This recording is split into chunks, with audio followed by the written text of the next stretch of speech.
they have, oops, I'm gonna click my got it. All right, recording in progress. With our local utility, Louisville Water Company, because they are locally owned. And one last thing I just wanted to share, because this is an old resource, but I think that if you're newer to the work, you may not remember or have this, but the sponsorship evaluation decision tree, because sometimes it comes up where it's not an obvious yes or no. You're like, does this person, will this business be okay for sponsorship? Will I stray from my mission? Will I, upset other members, that kind of thing. So that's something I can share as well. So that's my introduction. With that, let's see. Adrian, Fritz, I think I'm gonna have you go up next. Only if I can unmute myself. I've got too many screens open. I'm Adrian Fritz. I'm in a little college town called Corvallis, Oregon. We used to have an independent business alliance here, the Corvallis Independent Business Alliance, which dissolved just before COVID. And we've been trying to recreate a version of it in a variety of ways. So I have been part of the Buy Local First campaign for 4 or 5 years.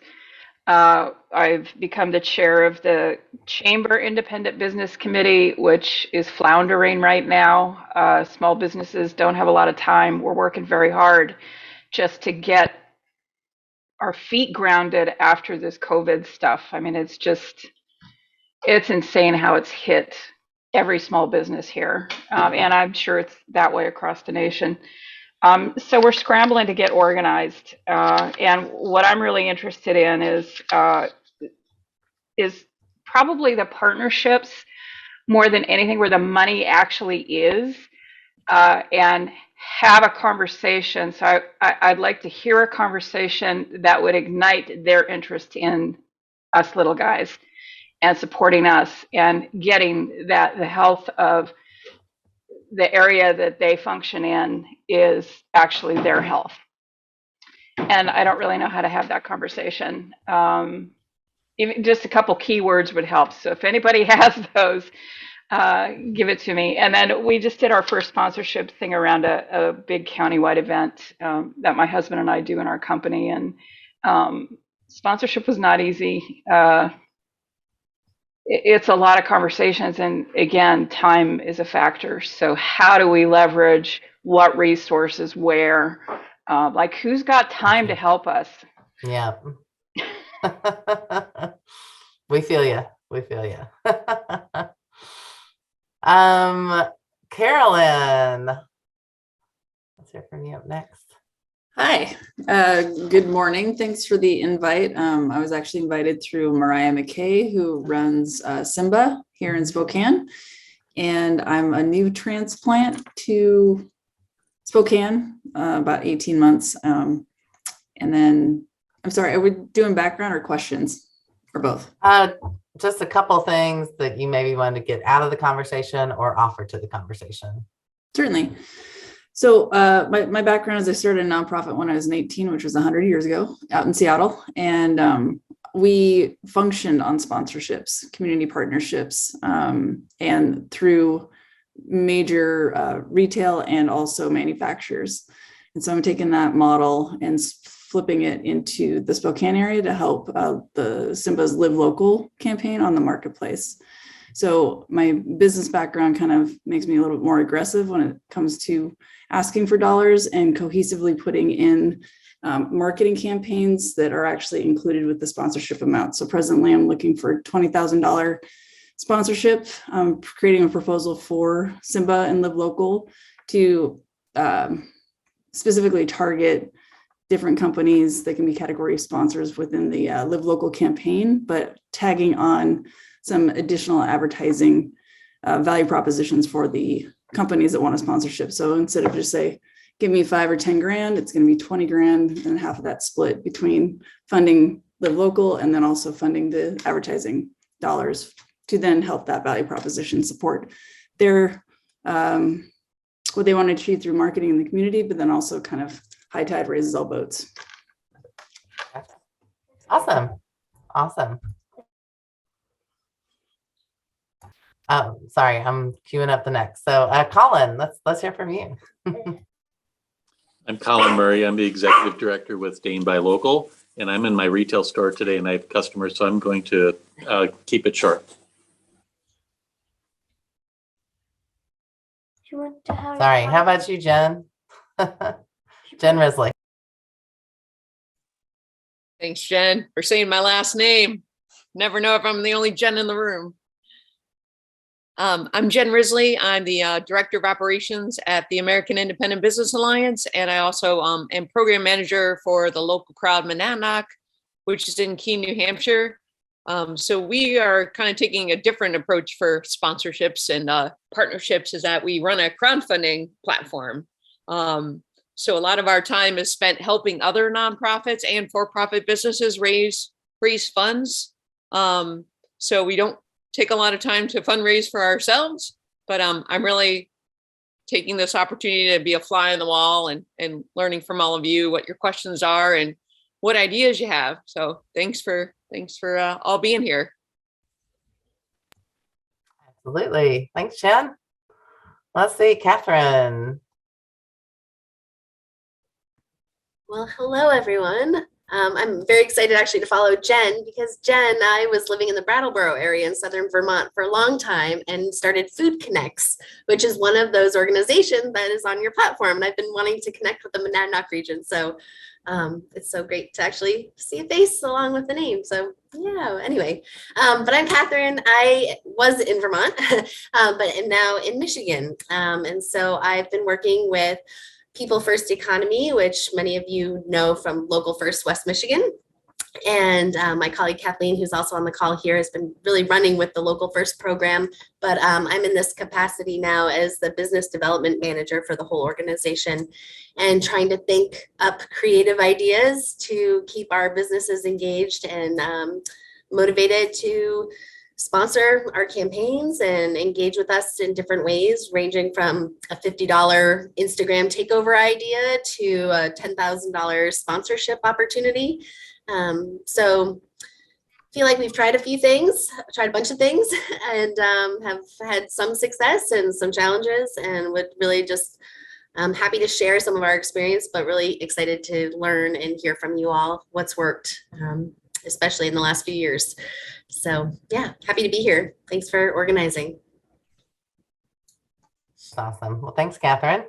Well, with that, why don't we transition to Kathleen? Hey all, good to see lots of you again. I'm Kathleen. I'm with People First Economy. I work alongside Catherine. So it's great to be here, I think, from that joint perspective, to see how we both can take this back into the unique work here in Michigan. There are lots of different pieces, like Catherine said, that we've tried over the years. I think we've had, and I will give lots of kudos to Catherine, some success, particularly with newer campaigns. Like Move Your Money was one that we've been able to bring in some significant partnership around. And so there's been really lots of awesome learning alongside that. I think I'm just interested particularly to hear what unique models are out there. Like Catherine mentioned, we have really bite-sized opportunities alongside, of course, like most, looking for substantial buy-in and ways to continue moving the movement forward. So that's something I'm interested in. And also just capacity. I'm curious to hear from you all. Certainly we have team capacity specific to doing this work, but Catherine has shared, and others that we've run into, there's often limited capacity from the business standpoint to engage conversations, and particularly now throughout the pandemic, I think it has shifted and been more prominent. So I'm curious to hear how that has looked, or what experiences folks have had in other communities, or ways that you've been able to really meaningfully engage and use folks' time to pull in the alignment between their goal areas, your goal areas, and advancing a movement of work. Thank you so much for organizing this. Gotcha. Awesome. Let's see, Steve, you're up next. Hey, thanks. Good to be here. I'm going to keep it short as well. I'm coming at you from Low Country Local First. We're based here in Charleston, South Carolina. Yeah, happy to share what I've learned along the way, leading our sponsorship efforts here. We offer folks opportunities to sponsor between $100 up to $20,000, depending upon the campaign or the initiative or the event. But there's a lot to learn. So looking forward to kind of tapping into this hive mind here as well. And Kathleen, you mentioned Move Your Money Week. We're doing a Move Your Money Week this week right now, and it's something we haven't done for a few years. But it's had a lot of positive response, and we've got an event tonight, sort of the capstone event. It's one of our monthly mixers, but we're not doing anything with sponsorship. So I think that's a really big area of opportunity for us. So I would love to hear what you and others have done around, a move your money week or something equivalent to that in terms of partnerships and sponsorships. Thanks. Awesome. Thanks, Steve. Good to hear from you. Let's see, Vicky, how about you? Hi, I am with a startup organization. It's the Greater La Crosse, which is in Wisconsin, Local Business Alliance. It started during the pandemic as just a bunch of local businesses saying, hey, it's our local businesses that are hurting, and started with a public awareness campaign.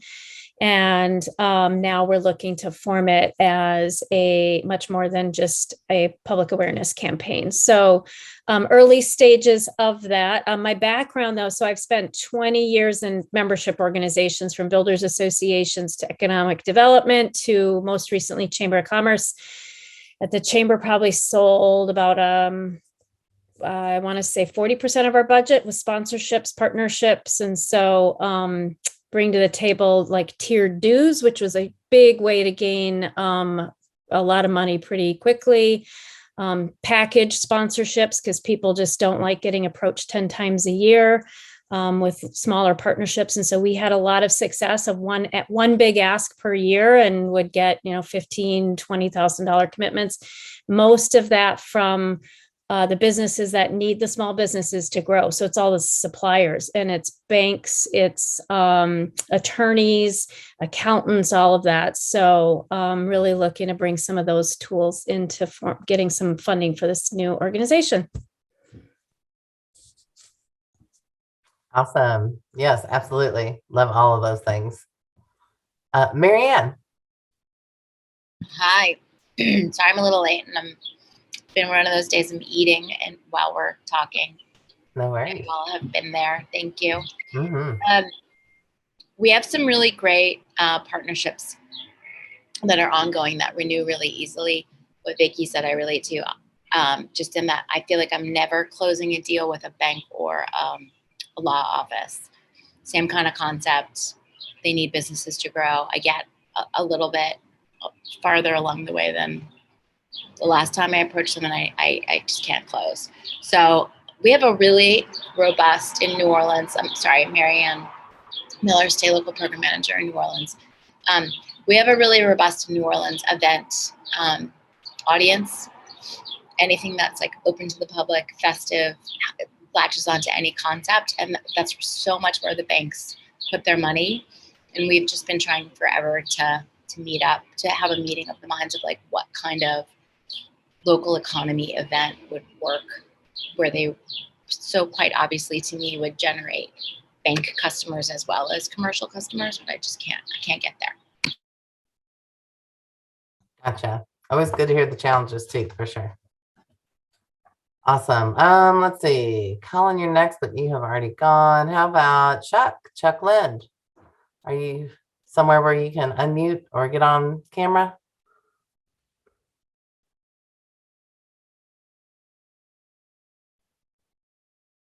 Or potentially not. Chuck, oh, there he comes. Okay, sorry, I'm primarily in listening mode, and I appreciate hearing everybody talk. I haven't been very active. We had a Valley network a few years ago, and we are doing a new local directory of local organizations, local businesses, and those are sustainable. So we had a small grant for an intern or fellow from the Columbus Foundation to do this. So we're working on that, which I think is going to be a good service to the larger community to let people find locally owned, et cetera, which you all know. And I remember going to Charleston, so thanks, Steve, for the update there. I'm impressed that you guys are still active, and it was a really fun conference back several years ago. You probably remember it. Okay, so I'll pass from there. Thanks. Awesome. Well, thanks for joining us. Let's see, Maida. Did I pronounce that correctly? Yes, thank you. I am also here from the Ohio Sustainable Business Council. I work very closely with Chuck Lind. He's on our board. Hi, Chuck. And we are also creating a directory, and we've been collaborating with other networks in Ohio to do various efforts around the states. We're working on a democracy collaborative that will sort of elevate that issue to the voters and to small business, bring the small business voice on that issue. I am here in listening mode as well. I just want to learn ideas. We're really a small organization, and so I just wanted to listen to you guys and get ideas on how we could grow. But thank you. Thanks for being here. Awesome. Let's see, Jennifer Marvel, if you can unmute or get on camera. Oh, yeah, hi. It's COVID in Florida, so I'm still working from home, and I haven't done my hair, and I'm braless. So I'm saving you all That's awesome. from that. I'm the executive director of a Main Street program in the city of Orlando, the Audubon Park Garden District.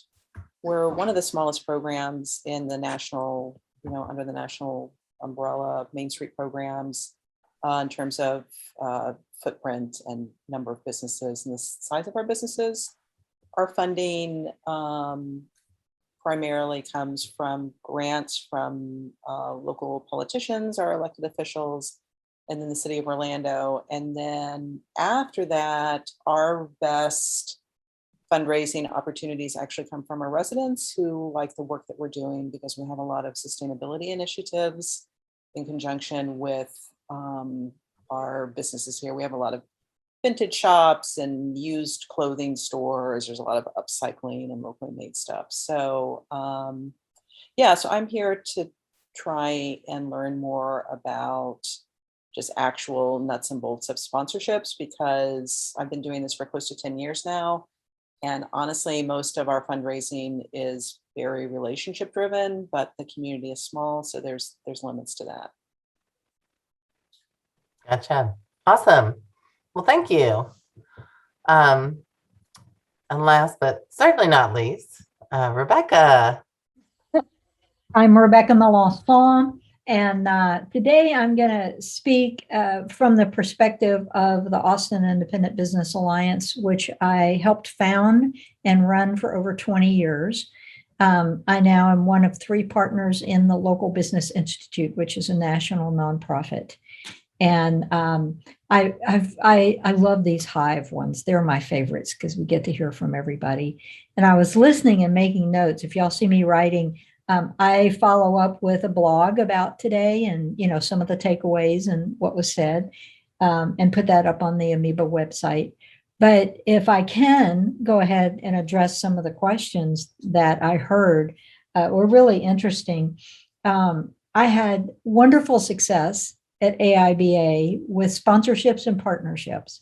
The difference being that a sponsorship, in my definition, is when somebody sponsors an event, a publication, a thing. It is, I'm sponsoring this thing. A partnership is more of an annual relationship. As I think Vicki spoke to, you don't want to nickel and dime people to death. So you sell them an annual partnership, and 4 different levels of partnership, you get, here's the smorgasbord, you get different things. Our partnerships ranged from $2,500 to $50,000 and got different things. Pretty much for 50 grand, it's more what do you want category. But I also want to separate inside the organization and outside the organization, because inside the organization, we would do very inexpensive and reasonable ads and sponsorships of things for our members. And it raised quite a bit of money because most people can do $250. You know, they can do something in that that 250 to 500 range for me was always the sweet spot, whether it was an advertisement or a sponsorship. And for those people, I think it was a little more cause driven because it was in support of the organization. And yes, it was marketing too, but I would say that the cause came first and the marketing came second. I valued those because we had quite a few city contracts and other things, and you want to make sure that the majority of your money comes from your members because that's who you work for. So that helped me keep that majority of our money coming from our members. But when you look outward, in listening to some of the conversation today and hearing people talk about how hard it is to engage people in what we'll call our cause, you know, that we used to talk about it and we're not cute puppies or babies, and people don't want to support local business in that way of donations like they think about other things. And a lot of people see a business as not a cause. It's they sink or swim on their own, and they just have that attitude. I'm not sure I ever sold a big partnership on cause. If I did, it was purely by accident. I sold it on marketing. And we have this audience, which no one else has, and that's probably true in each of your markets. Nobody has the local businesses like you do. So as mentioned before, vendors, people who want to reach that audience and can't reach them any place else, it's just a really good match to sell them on that front. Whenever I went and talked to a big company about our cause, it was just deaf ears.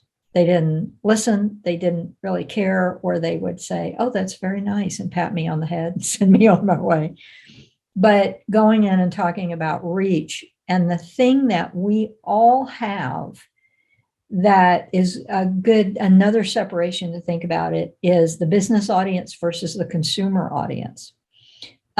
Most of our events were business related, but we did a couple of things a year that were consumer. And I know a lot of y'all do consumer events during the year.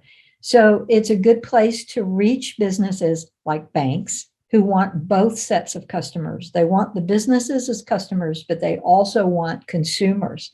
And when you tell them that and say, this event is something you'll be particularly interested in because it reaches both of your audiences, not just one, then they sit up and pay attention, because the thing you want to do when you walk in the door is solve a problem for them. Even if it's a problem they don't know they have, you can identify it and solve it. So if you walk in and look at it as, in all my training of salespeople, if you walk in the door or contact someone with the mindset that you're there to get something from them, I'm there to get a sponsorship, get a partnership, get some money, get a contract, whatever, you're less likely to have success than if you filter your own mind and you change your mindset to, I'm here to bring something to you. I'm here to bring this amazing audience. And it's a profound difference. It sounds a little esoteric and simple, but it changes your body language and the way that you think and the words that you use, and it makes a huge difference. The thing too that I always talked about, which I saw people respond to positively, is you each have a unique relationship with your members. These aren't just a list of names and emails and phone numbers. They trust you. You are making a recommendation. Every person or entity that you take on as a partner is an unsaid, but a recommendation of that entity from a trusted voice.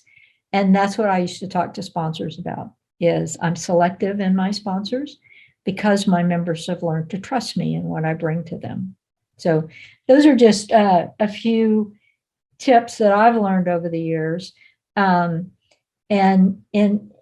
I heard something about reaching a ceiling, how to get past that $5,000 ceiling. It's really hard to do what I call internally with your members. They're small businesses. They don't usually have that kind of money. Externally, I started out with a top tier of $10,000, and I was selling them too well. And so I thought, we're just not asking for enough. So I did a top tier of 25,000 and sold a couple of those. And I thought, we need a $50,000 top tier. And so added a $50,000 at the top tier and sold one of those. And it was interesting that some entities, and I sold a lot of these to city departments. They all have marketing budgets. They all need to reach businesses for various reasons. And they have a lot of money. So the Austin Water Department, the Austin Electric Department, all these different entities bought $25,000 a year partnerships. And really what they wanted was for me to put out a few press releases that I would have done anyway, because it's of interest to our members, and sometimes do a focus group. I love that they wanted focus groups. They just wanted to talk to a room full of small business owners. And when they asked them to come to the table, they didn't come. When I asked them, and when y'all ask them, because of that trusted relationship, they'll come for you, not for the other entity. And that's where your power really is. So I'll shut up now and let things move along. But those are my tips for the day.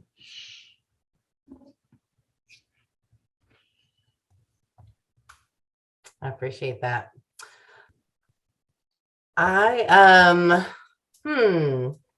As a Hive, yeah, I think we're gonna kind of popcorn a little bit, ask some questions of each other. We've all had a chance to go around, so you may have heard one or two things that you made a note of that you might want to learn a little bit more about. We do have some certainly seasoned IBA leaders in the room, as well as folks just starting out. So this is a great way to exchange, because it's great to be seasoned, but I also have my blind spots, that's for sure, because it's just the way I've always done it, So I like to hear those new ideas from people kind of just getting going. So I see Adrienne and Carolyn with their hand up. I think Adrienne was first. So let's, Adrienne, do you want to? Well, first, I want to tell all of you thank you, because what you've shared is new to me, because I am new to this kind of fundraising. I'm used to being a small business owner who goes and gets loans or investments. So this kind of partnership process is different. I really love, like you answered the last speaker, your name isn't on the screen and I've forgotten it already. I'm sorry. Rebecca.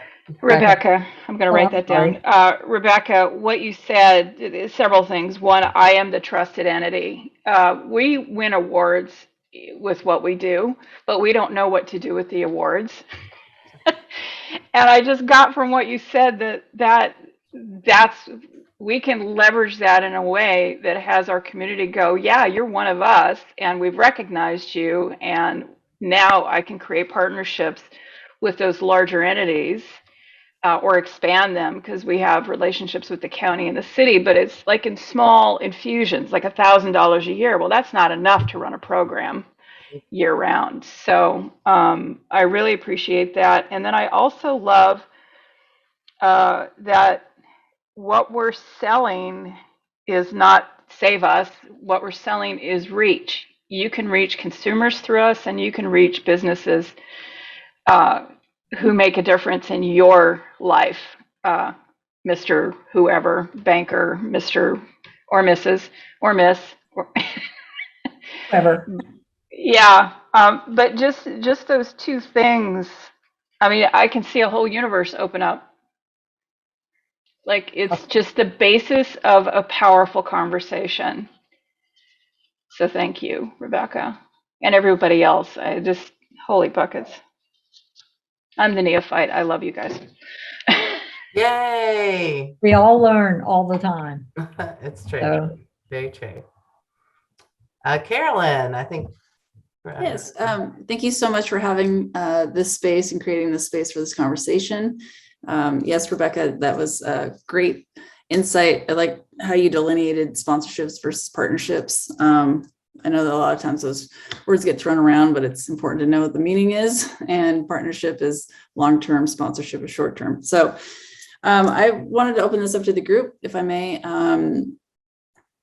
With what Simba's doing in Spokane, Washington, what they're going to be doing, what they currently do with Live Local, and then possibly doing Live Local dollars in 2023, I see an opportunity to promote the Live Local campaign online predominantly. So my question to the group is, have any of you had success in approaching larger entities with creating a advertising proposal that's pretty comprehensive? So I'm going to be including possibly Spotify, definitely YouTube. YouTube is a very underutilized advertising market that is like 3 to 10 cents on the dollar comparatively to traditional advertising.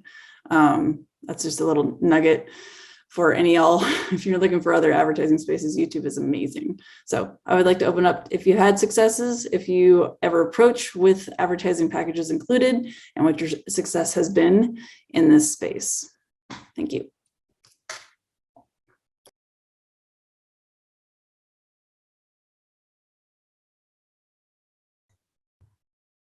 Nobody else? Go ahead. I was just going to say Colin has a TV show, although I don't know if it's paid or not. So yeah, we do have a radio show once a week that offers advertising opportunities on there. It's a revenue split with the radio station, so we make a portion of that. We have done package deals where it includes posts on Facebook, or we've never tried the YouTube angle. That's an interesting idea that I had not thought of. We've had limited interest in it. It's certainly worth trying. You get one client that likes it and you're off and running is really what it comes down to. And as Rebecca pointed out, it's all really about relationships. And that's how you can be successful on some of those things. What I find is talking to the client first and finding out what they are trying to accomplish before you cram something down their throat.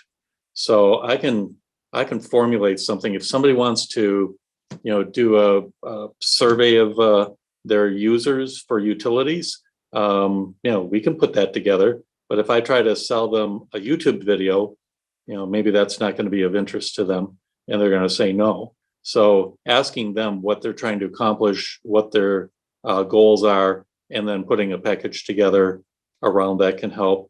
So just as a side point, we have an event here called Eat Local, Give Local, which is a one-day fundraiser. We put together a group of restaurants, spend anywhere between 25 and 40 restaurants. On one particular day, you go and eat in that restaurant, and 10% of the sales come back to Dane by Local. In exchange, we promote the heck out of it. We do about $10,000 to $15,000 worth of advertising just for that one day. So it drives additional traffic to the restaurants. We had a major sponsor. The presenting sponsor was a bank here in town, and they merged with another bank and reduced their sponsorship to $1,000, which was not a pleasant email to receive.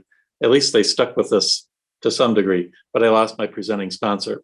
So I'm scrambling because they had done it for a number of years and I didn't expect them to drop, trying to find somebody else. And just this morning, an eyeglass place has picked up the sponsorship now and they're going to run with it. But again, it's because of a relationship that I had with them that I was able to put that together in a matter of just a couple weeks from start to finish with them. So, having that relationship really makes a big, big difference.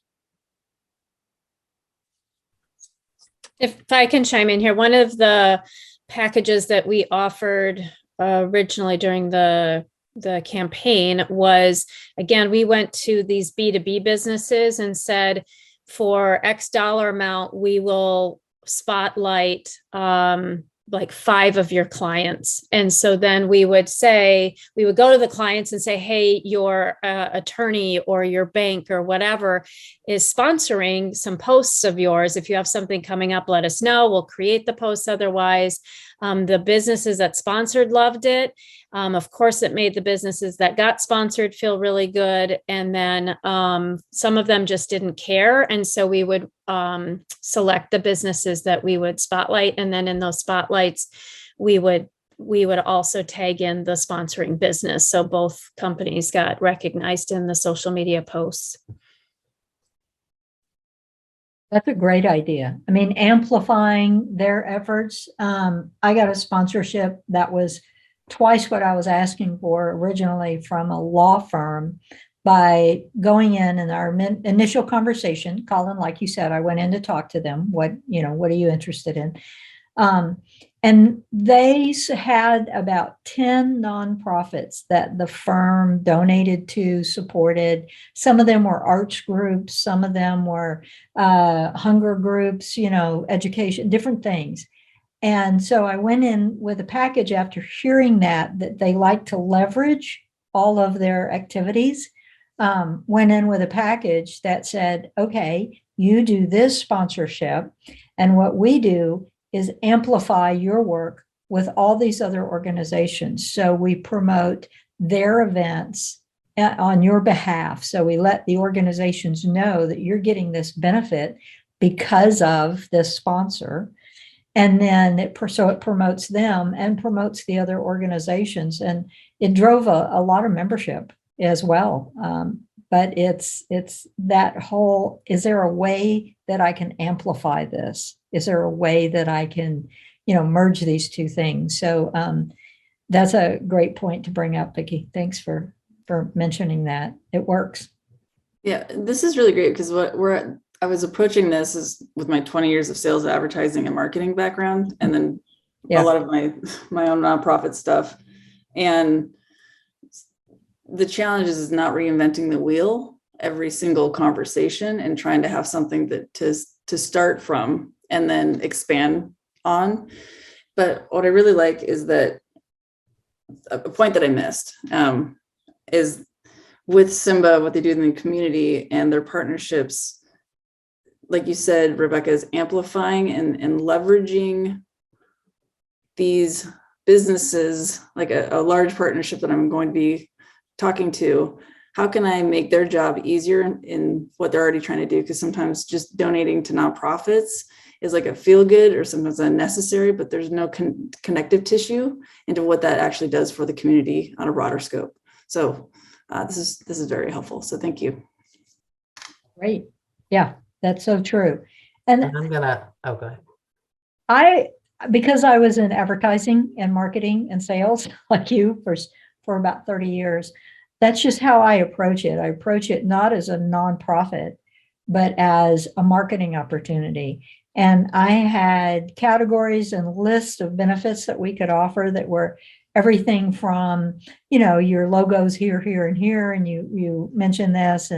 But as a partnership, I used to talk about the differences that if we see an opportunity for you as our partner, it may not be on this list. We may have a booth at some event that we think, would you like for us to display your materials at our booth? Would you, or some opportunity for you? I look for opportunities for you.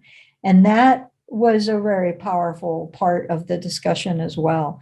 The one thing that I learned the hard way not to do is they all want you to have a luncheon. And so they can get up in front of the room and sell whatever it is they're selling. And I finally put a ban on those because people don't like to come to them, and you can't get, and I would just say, people aren't going to come to this. And so I'm not going to lead you down that path. So no. But what I did do is call them, like we had breakfast all the time. So, or regular luncheons, I would call them a sponsor of the breakfast. And they got 5 minutes when we got started. So we did a welcome, and then they got 5 minutes to talk to the group.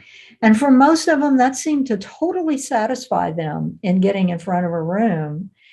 But it wasn't to the people who attended, it wasn't a come and sit here for an hour and listen to this person sell you insurance, you know, so kind of a workaround. I'm going to shift a little bit here to just get to a couple of questions in our chat as well. And then we can kind of come back around too. I can see all of our creative juices are flowing, you know. Kathleen, one thing I wanted to mention too is like the relationship. Sometimes it's not you that holds the relationship. Sometimes it's your board or your committee members. So always be sure to talk to them about who knows somebody at this place, or, you know, where do you see opportunities for us and can you get us connected, that kind of thing. Kathleen had asked, do others work with CDFIs and lending institutions or capture community reinvestment dollars? We'd be curious to hear more of those experiences. So I'm going to open up to the floor. I'm also going to say that we have recently been involved with partnerships with CDFIs and other nonprofits around ARP. Well, originally it was through ARP funding and specifically focused on Black entrepreneurship and kind of the role that we were fulfilling with these other organizations who some were, you know, providing the technical assistance, some were CDFIs providing the capital, and our lane was marketing and spreading the word about these businesses and, you know, all the facets around there. So we were part of an application that's still out in the ether because our council, we don't know what they're doing with it. But now, you know, working with the same group of organizations who are all vested in this cause to put together some other things. So while we're not receiving money from a CDFI, we are working with them to, you know, kind of have that whole ecosystem is what we're calling it. So, but do others have thoughts around this, CDFIs and lending institutions as far as that goes?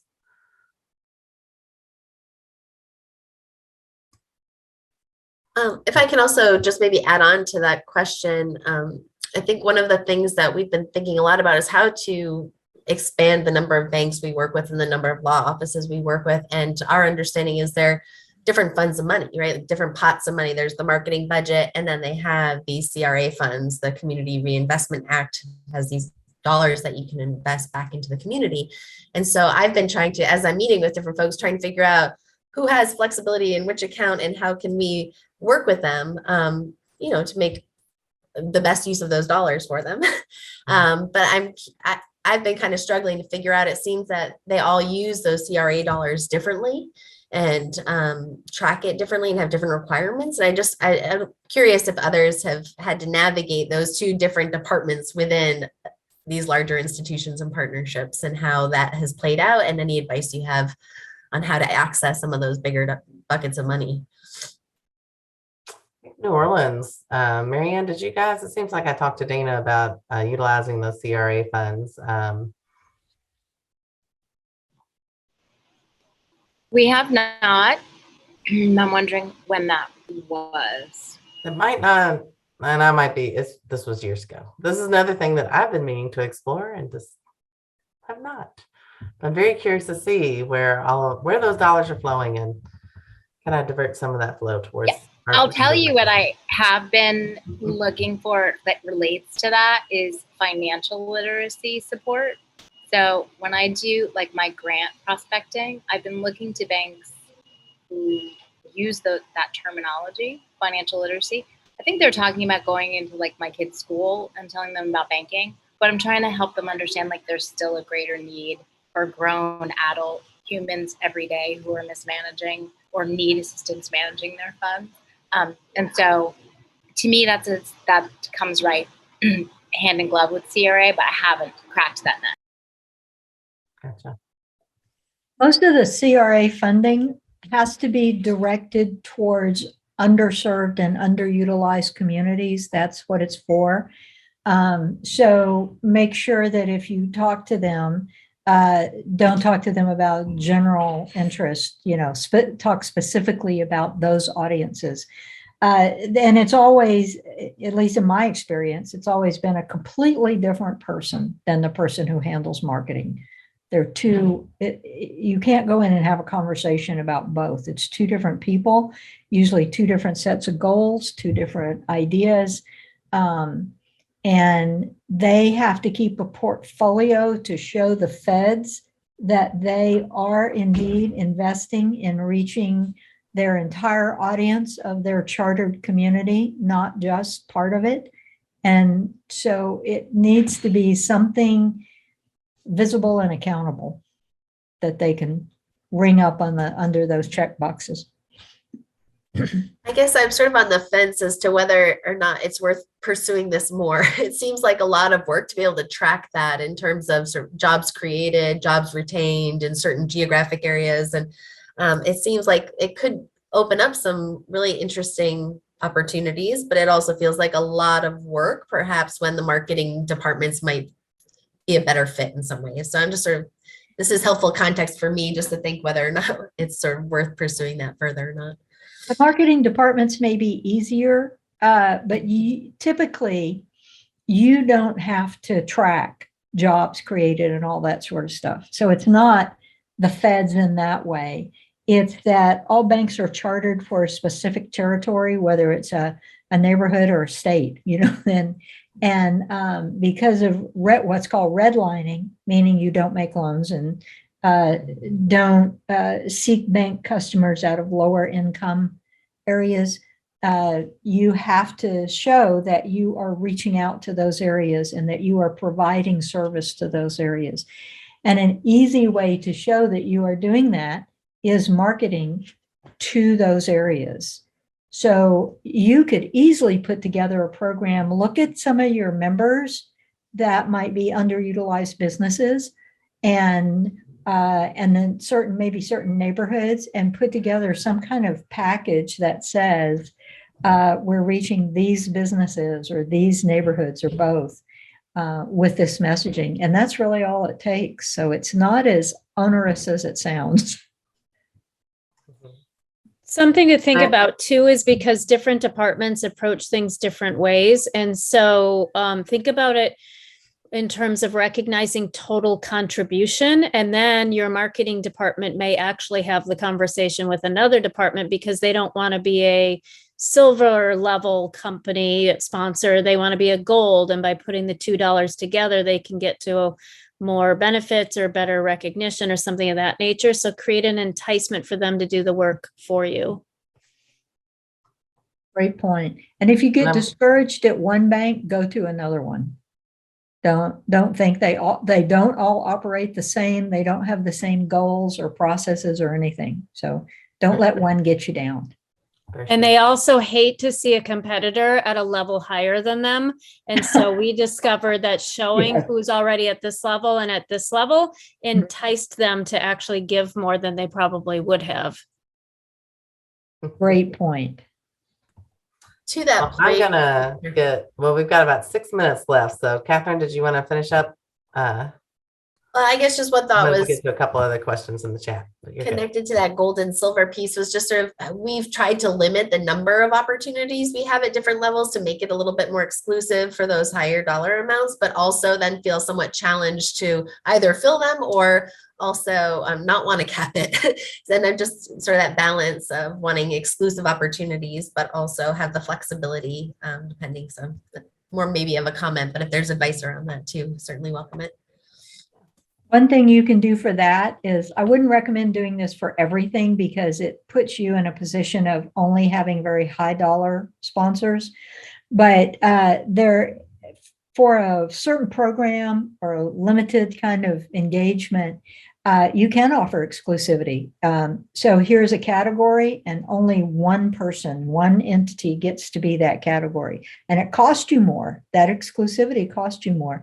But there's only one gold sponsor and maybe there's 2 silver sponsors and then maybe 3 or 4 bronze sponsors. We used to do that and it was very, very effective.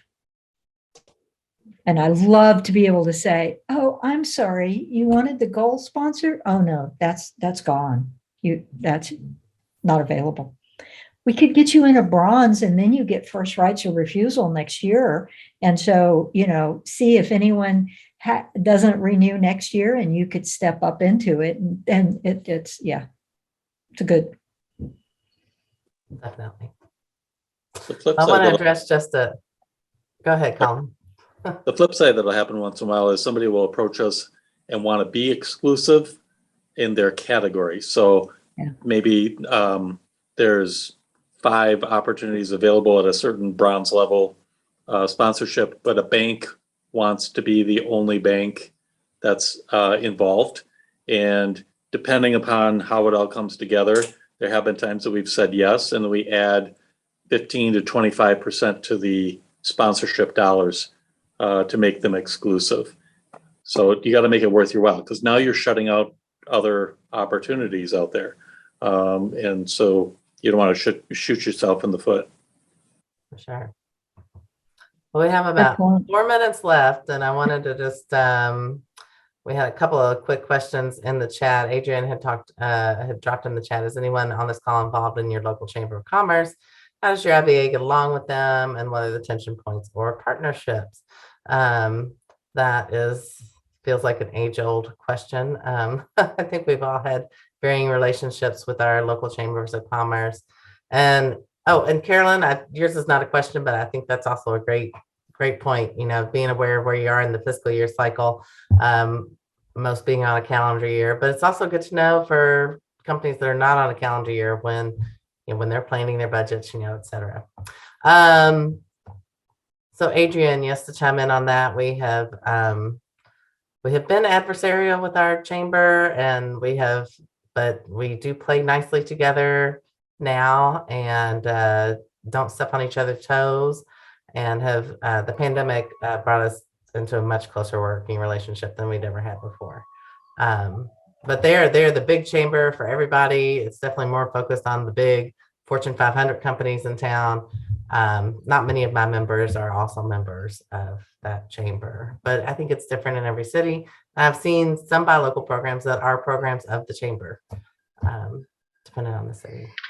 Yeah, it's been a struggle the chamber is part of our buy local initiative. However, the chamber doesn't have any more resources than the guy running the program, like the one paid employee. So I think across the board, it's a resource question, like who's going to do the work. Yeah.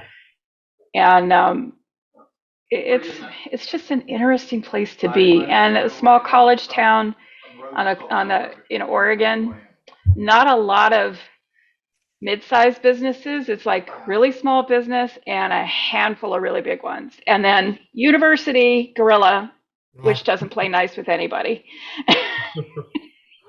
Gotcha. So that's another nut I would love to crack, is the university nut. Anybody have experience with that, with working with the university? We have on a very small level, worked with a couple of our universities, but we've worked with, this is Steve at Low Country Local First. We've worked with the Master of Business Administration program directly at the College of Charleston. And we've seen a lot of success working with them, in kind, but also we're actually building out like an institutional or educational partnership right now with them.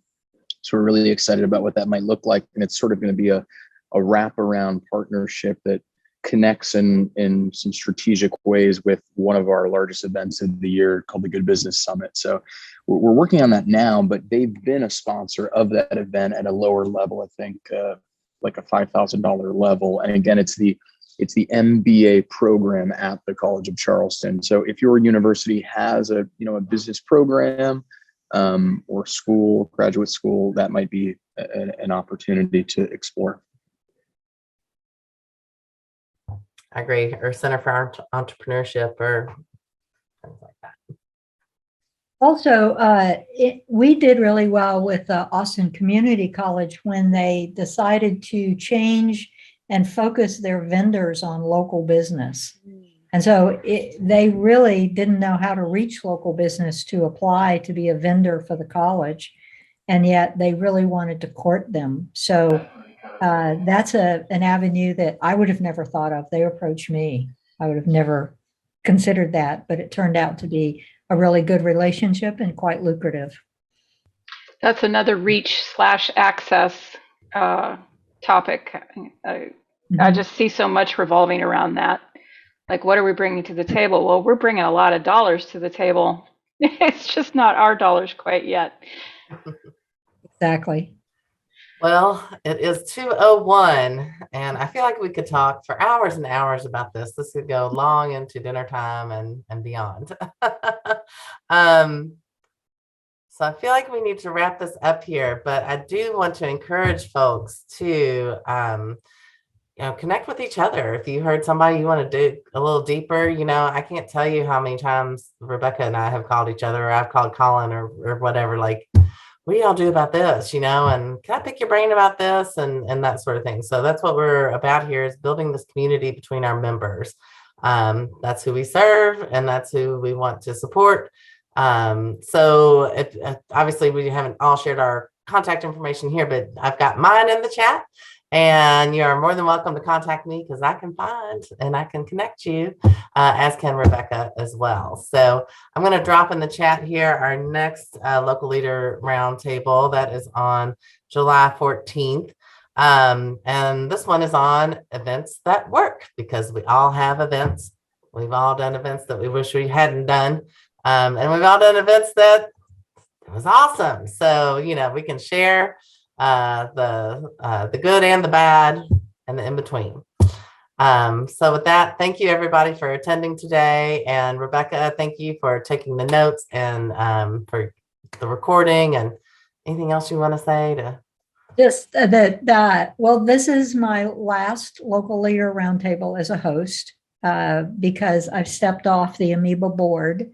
And so won't be doing this as a board member anymore. I hope to be attending as just a member of Amoeba, but it has been absolutely wonderful for, what is it, a year and a half, maybe close to 2 years that we've done this, Jen, to hear from everybody and the ideas and the obstacles and sometimes the painful parts and all of it. It's when we talk about relationships, what's right here on this call. This is it. The relationships between us make all the difference. Absolutely. So thank you all. That's the way to end. And thank you for all you have done, Rebecca, for these calls and getting it going and keeping it moving. So thank you all so much. And we will see you next month. Thanks a lot. Bye-bye.